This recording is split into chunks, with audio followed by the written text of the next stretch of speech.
السلام علیکم۔ آج کل ایک مسئلہ درپیش ہے کہ فلسطین اور غزہ کے متعلق اگر ہم کوئی آواز اٹھاتے ہیں تو ہماری پوسٹیں ہٹا دی جاتی ہیں، ویڈیوز بلاک ہو جاتی ہیں اور بعض اوقات اکاؤنٹ تک معطل ہو جاتے ہیں۔ سوال یہ ہے آخر کیوں؟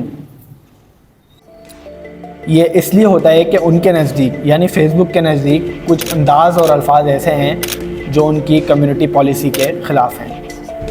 لیکن بڑے میڈیا ادارے جیسے الجزیرہ وغیرہ روز یوں ہی خبریں اپنے چینلز پر اپلوڈ کرتے ہیں اور ان کی تو بلاک نہیں ہوتی، ان کی چیزیں نہیں ہٹائی جاتی۔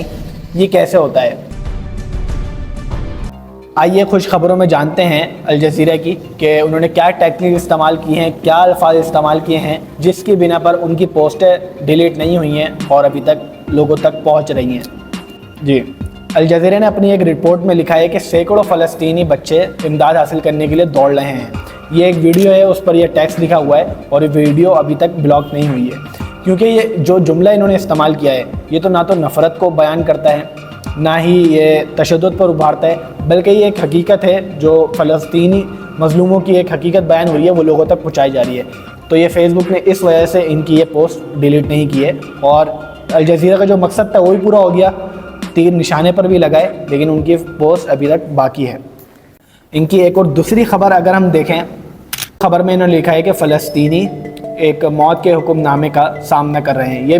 یہ بھی ایک ویڈیو ہے جس پر ٹیکسٹ لکھا ہوا ہے، فلسطینی مظلوم جو ہے بچے برتن اٹھا کر امداد حاصل کرنے کے لیے بلک رہے ہیں، رکے ہوئے ہیں، انتظار کر رہے ہیں۔ تو یہ ٹیکسٹ اس ویڈیو پہ لکھا ہوا ہے اور ویڈیو ابھی تک موجود ہے، وہ بھی بلاک نہیں ہوئی ہے۔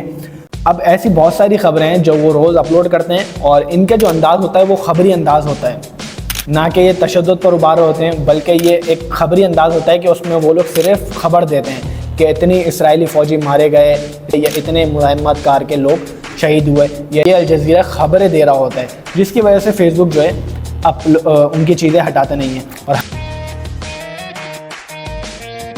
اور مثال کے طور پر اگر آپ لکھ رہے ہیں کہ 4 اسرائیلی فوجی مارے گئے، یہ اگر آپ لکھ رہے ہیں تو آپ نیچے یہ بھی لکھتے ہیں کہ ان کے ساتھ یہی ہونا چاہیے تھا اور اسرائیلی فوجی بھی مارے گئے۔ اگر یہ آپ لکھتے ہیں تو آپ کی پوسٹ فوراً وہ لوگ بین کر دیں گے یا تو اکاؤنٹ پر ریسٹرکشن لگ جائے گی۔ اس کی جگہ اگر آپ لکھیں، اسرائیل کی جگہ آپ لفظ استعمال کریں دجالی، تو یہ آپ کا ایک دل بھی ٹھنڈا ہو جائے گا اور اکاؤنٹ بین بھی نہیں ہوگا اور تیر نشانے پر بھی لگے گا۔ آپ اگر لکھتے ہیں کہ 4 دجالی جو ہے مارے گئے، ابھی میں نے ایک پوسٹ بھی پڑھی تھی، اس پہ لکھا ہوا تھا کہ 5 دجالی جہنم ڈائریکٹ واصل کر دیے گئے۔ تو بطور مسلمان یہ ہماری ذمہ داری ہے کہ ہم ظلم کے خلاف بولیں، لیکن حکمت اور نرمی کے ساتھ بات پہنچانی ہے۔ اور نرمی سے مراد میں نے آپ کو بتا دیا کہ آپ اسرائیل کی جگہ دجالی فوجی استعمال کر سکتے ہیں لفظ، تاکہ ہماری آواز دبنے کے بجائے لوگوں تک پہنچے اور ان کے دلوں پر اثر کرے۔ جزاک اللہ۔